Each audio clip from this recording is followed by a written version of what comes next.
उसके बाद लिसनिंग का की फैक्टर क्या होता है और हमें किस तरह लिसन करना चाहिए। There are many ways through this we can listen.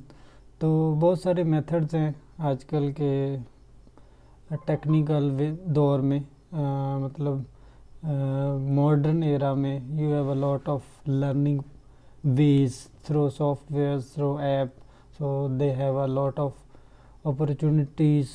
There are many opportunities in shape of internet, Google, YouTube, so these are the different way through this you can listen. मतलब मेरे कहने का मकसद ये है कि कौन से फैक्टर्स होते हैं जो इन्फ्लुएंसेस होते हैं आपकी लिसनिंग सक्सेस में। मतलब आप अपनी लिसनिंग को कैसे बेटर बना सकते हैं, किस तरह सक्सेसफुल हो सकते हैं। तो की फैक्टर्स देखते हैं कौन कौन से की फैक्टर्स होते हैं जो आपकी लिसनिंग को बेटर बनाते हैं। सबसे पहले है कॉग्निटिव फैक्टर्स। कौन से हैं?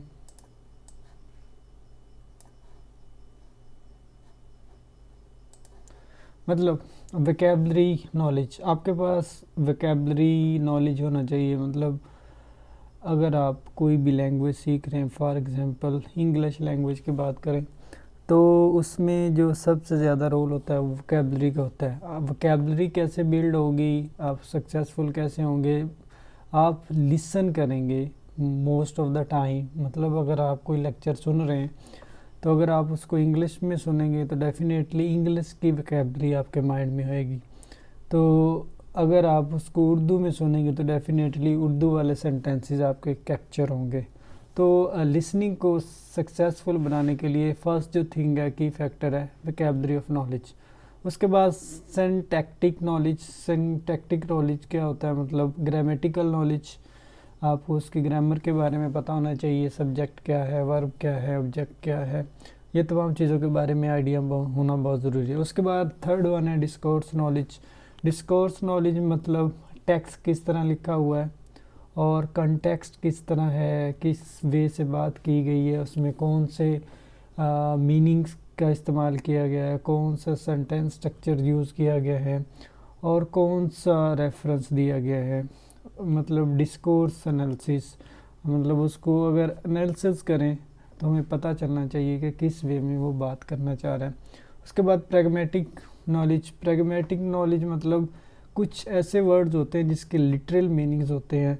मतलब ऐसे वर्ड्स जो हमें बोलने से पता चल जाते हैं, इसके इनवर्डली जो मीनिंग और है। मतलब इरादाई तौर पे इरादा, प्रैग्मेटिक नॉलेज, या इसको कह सकते हैं एप्लीकेशन ऑफ इंफॉर्मेशन।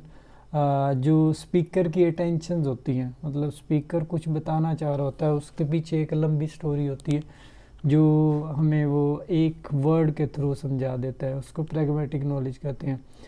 उसके बाद मेटाकॉग्निशन, ये भी एक फैक्टर है जो आपकी रोज़मर्रा ज़िंदगी में और रीडिंग में पार्टिकुलरली बहुत ज़्यादा इन्वॉल्व में होता है। Prior knowledge. Prior knowledge means for example आपकी मदर टंग उर्दू है तो आप उसको रेफ़र करते हुए दूसरे की तरफ जाते हैं, मतलब उसको बेस बनाते हैं, उसी के थ्रू आप आगे निकलते हैं। मतलब उर्दू के थ्रू पहले, अगर आपकी उर्दू अच्छी है तो आप क्या करेंगे, तो उसमें सेंटेंस बनाएंगे, उसके बाद उसको नेक्स्ट कन्वर्ट करेंगे। तो प्रायर नॉलेज भी बड़ा ज़रूरी होता है आपकी लिसनिंग सक्सेस में या दूसरे सक्सेस में। मतलब ये तमाम जो कॉग्निटिव फैक्टर्स हैं ये की रोल अदा करते हैं आपकी लिसनिंग में, आपकी वोकैबलरी बिल्डिंग में। उसके बाद affective factors, these are the another anxiety, मतलब परेशानी होती है, सोचते कुछ और है, होता कुछ और है।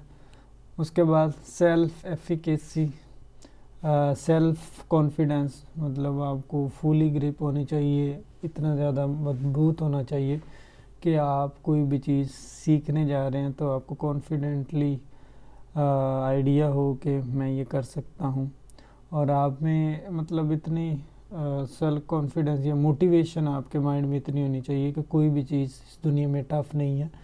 अगर ये लैंग्वेज मेरे लिए टफ़ है तो मैं इसको खुद ही ईजी बनाऊँगा।